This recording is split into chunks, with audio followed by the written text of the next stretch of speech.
మొన్న జరిగినటువంటి ఎన్నికల్లో కరెక్ట్ 3 రోజుల ముందు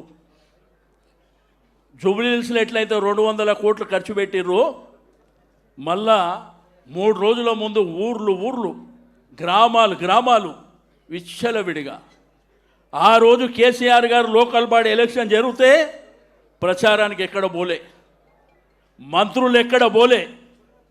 మొన్న కూడా కేటీఆర్ గారు హరీష్ రావు గారు కూడా వారి యొక్క నియోజకవర్గాలకే పరిమితంగా పనిచేశారు.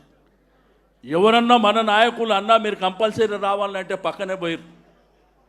కానీ మనకు వచ్చినటువంటి రిజల్ట్స్ చూసారు కదా, బ్రహ్మాండంగా. మొన్న పేపర్లలో ఏదో రాసిర్రు, టీవీలలో. నేను మొన్న కేటీఆర్ గారు పక్కన కూర్చొని చెప్పిన, నిన్నగాక మొన్న ఈనాడు పేపర్ చదవండి. అధికారంలో ఉన్నోటికి కాంగ్రెస్ వానికి 15 లక్షల ఓట్లు వచ్చినాయి, అధికారంలో లేని మనకు 10,879 ఓట్లు వచ్చినాయి. దీన్ని ఎవడన్నా గెలుపంటాడా? మనవలను రాత్రిలో పూట ఎత్తుకపోయి, సరే పాపం పండినప్పుడు, పాపాలు పండేటప్పుడు ఇవన్నీ సర్వసాధారణంగా జరుగుతాయి.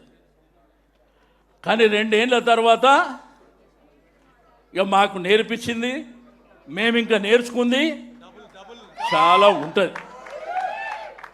అందుకే మీ అందరికీ చెప్పేది ఒకటే, చరిత్రలో మనుషులు వస్తారు పోతారు, జననం మరణం అన్నీ జరిగినాయి, పార్టీలు కూడా ఉన్నాయి.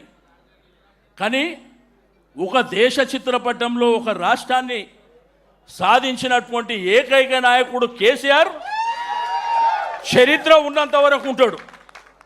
ప్రభుత్వాలు ఎవరున్నా వచ్చినా పోయినా పర్వాలేదు, కానీ ఈ రాష్ట్రాన్ని ఎవరు తెచ్చిండ్రు ఈ తెలంగాణని అంటే కేసీఆర్. అద్భుతమైనటువంటి పరిపాలన.